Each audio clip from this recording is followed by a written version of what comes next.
What camera I've been using for these episodes?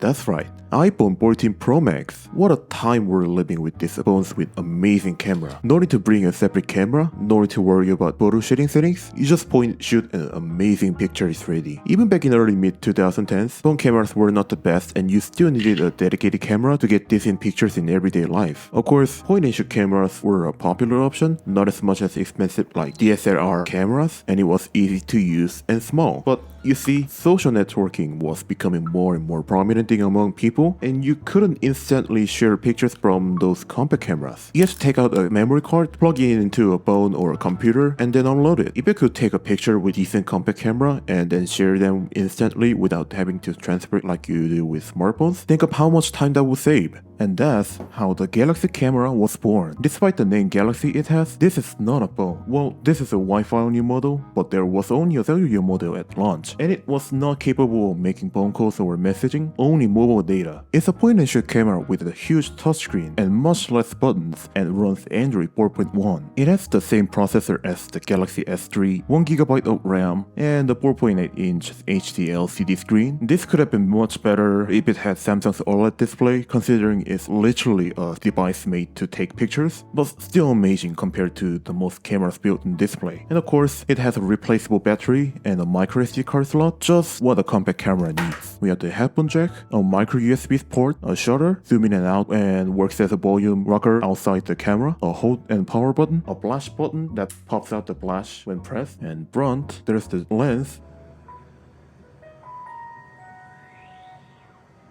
When you go to camera, there's a mode button, a record, and the shutter. You click the mode. You can switch from auto to smart and expert. In smart, there's all these modes that you can choose from, which I don't think it was that useful. In the expert, you can change all these camera settings like this. So, this is running Android 4.1 Jelly Bean. It's extremely outdated. You know, like 12 years old now.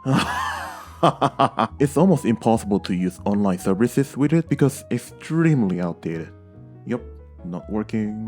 But you could have used this camera to take a picture or record a video and immediately upload it to your favorite social network back when it was new. Now that sounds interesting today. It's like your new Sony camera. It's running Android 14 and you could use it to live stream or record videos and edit them on the go. But people's reaction to this was not so good when this thing came out. A lot of people were complaining like, what is Android in a camera? Which is understandable. You might ask why though? TikTok launched this service in 2018 and back in 2012, short form videos wasn't even a thing. Twitch had not yet been acquired by Amazon. YouTube was still using a flash space player, and that's right, it's the same year Gangnam Style came out. Things were different back then. Smartphone cameras were making big leaps every year, and even though compact cameras were better than ones in phones, their future was already not so bright. If people wanted to get the best camera, they would go for low-cost DSLR cameras, which were slowly becoming a good deal for consumers. How much value has this thing delivered back in 2012 with a price tag of almost $545 US? So we gotta see how this performs well. See how well it takes photos. What are you waiting for? Come on,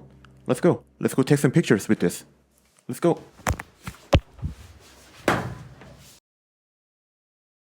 Okay, finally took some decent pictures with this. Back at the studio now. Unfortunately, I don't have a proper device to show the best possible quality in comparison, so I'm just gonna compare with a modern smartphone, which is my iPhone 14 Pro Max, and this similar aged point-and-shoot camera from Samsung. Of course, this test isn't going to focus on how are they usable in 2024. Rather, we're just going to look at the pictures just for funsies. There's no intention to criticize on how bad compared to my iPhone's camera. All comparisons to my phone are just for reference. I mean, that's why I took out this about similar age Samsung camera. We're just here to see how these compact cameras worked back then. Remember, this is more than a decade old device. It's obviously gonna be beaten by modern smartphones. I mean, who would ever consider buying a compact camera that is more than 10 years old in the current year? Or try to be serious about if Atom netbooks are usable today? Oh, future video spoilers, don't look at them too much. Anyways, let's take a look at some pictures that I took with these cameras. So for the first view test, I went to the Cheongdam Bridge. It has a great view to river, bridge, and Subway. The time I went is about when the sun was setting and the weather was a bit cloudy, but it was not too dark. This is the Samsung Galaxy camera, this is my iPhone, and this was from other Samsung compact camera. Now, for the color accuracy, it is okay compared to other Samsung compact camera. Like, this doesn't have any red color of sunset, but this at least has some. But both are very bad at sharp details. Take a look at this spiky part of this structure, and these all lines around here. It's all mushed up. Both Samsung compact cameras doesn't have any image stabilization, so they are very prone to shaky images even in daytime. Like, all these far objects have weird mushy details, like if there's a fog. In reality, it's not.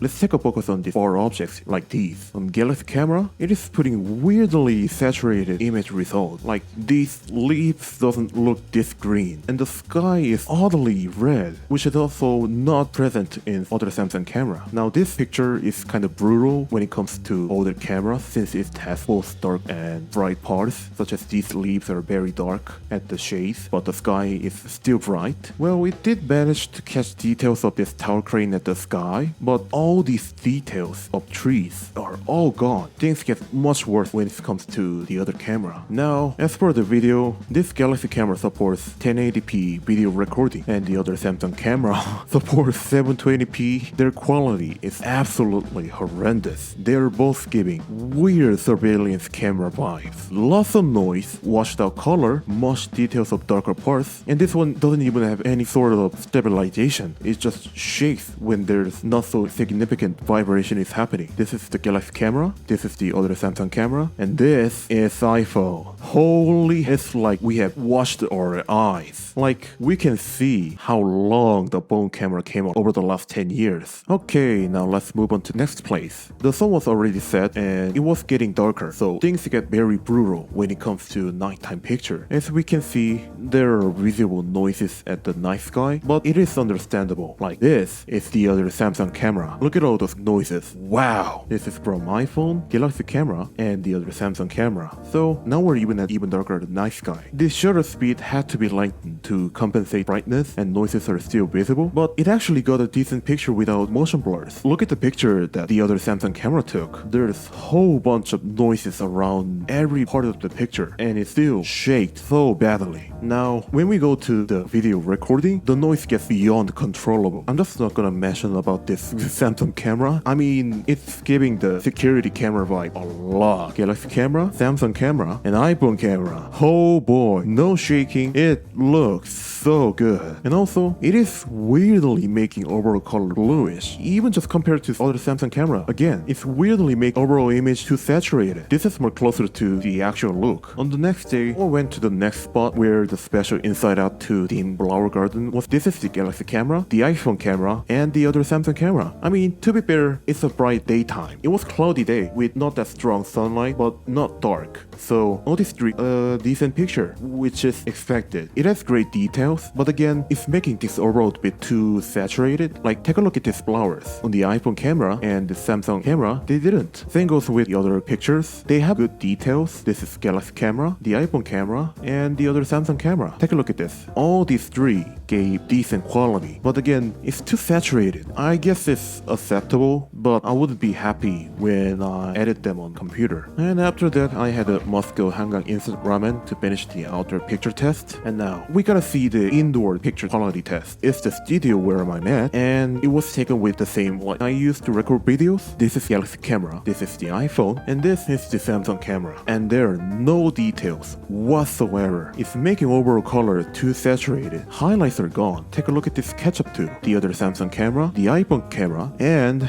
the Galaxy camera. The ketchup was not this red. I gotta say, this is not the best quality.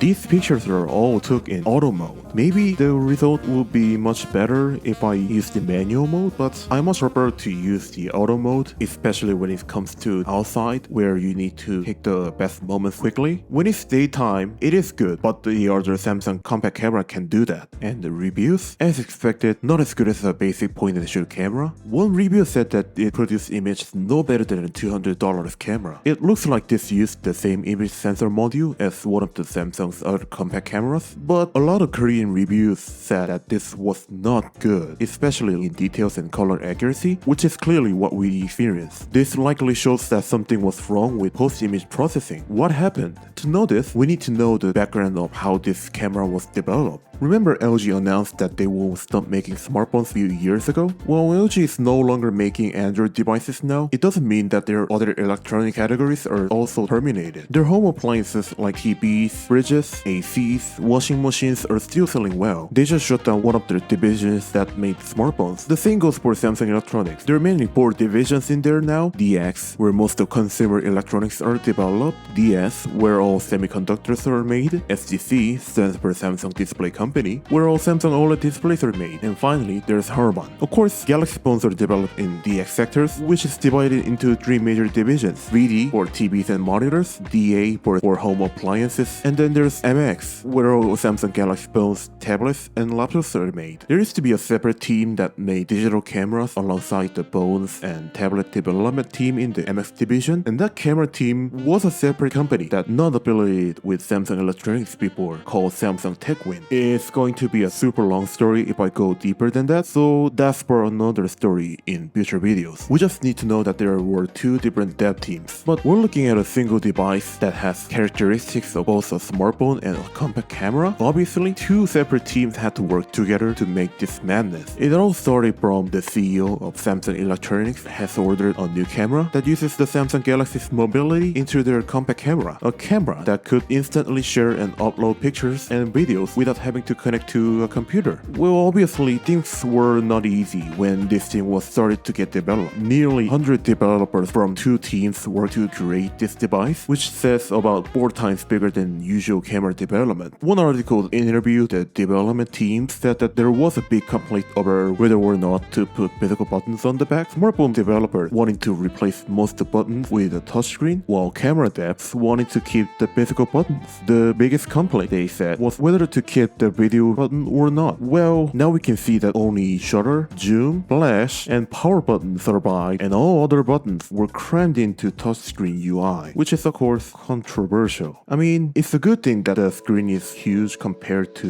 usual cameras, but controlling manual settings with touchscreen just doesn't feel right and rather clumsy. Not only the user interface was a challenge, but also the image processing was a big problem to solve. There had to be an application processor to run the Android system. There should also be an image signal processor, which handles the live view from the sensor and the post-processing of the captured images. The AP had its own built-in ISP, but using that will generate the same quality image as other smartphones, so a separate one was needed that was used in the compact cameras. I mean, it's just unfortunate that they worked so hard making over 10,000 prototypes during development, but this was not a successful product. After 2 months since its release in November 2012, it was not even able to sell 1,000 units. This disastrous sale was mainly due to the fact that there were only LTE models in the initial launch, so you had to get a contract from a mobile carrier to buy one, and the high price tag due to LTE modules. Well, at least they released the Wi-Fi only module like this in March 2013. It is really a bummer that Samsung did not release another Android camera after this, and the Galaxy Camera 2, which is released in 2014. They did release an Android mirrorless camera with interchangeable lens, the Galaxy NX in 2013, which could have been a future of mirrorless and DSLR cameras. Things you could do with the Android system, like editing image instantly with Lightroom, backing it up to a cloud storage, or even just uploading instantly to Instagram or Twitter, are not possible with the latest digital cameras. Even other camera manufacturers do not make Android cameras, and to be fair, it was only possible for Samsung to make them because they had the know-how to make both Android smartphones and digital cameras. Now, Samsung hasn't been making dedicated camera devices since 2016, and since then, they've been focusing on improving smartphone cameras, which is, yeah, it's the right choice considering that the whole digital camera market is slowly declining and led to this day where we can enjoy amazing quality cameras with our phones. And that is about it for this Galaxy camera retrospective. Let me know if you use one of the Samsung Galaxy cameras. I would love to hear your thoughts about it in the comment. I'll read them all. Thank you all for watching, and I'll see you in the next video.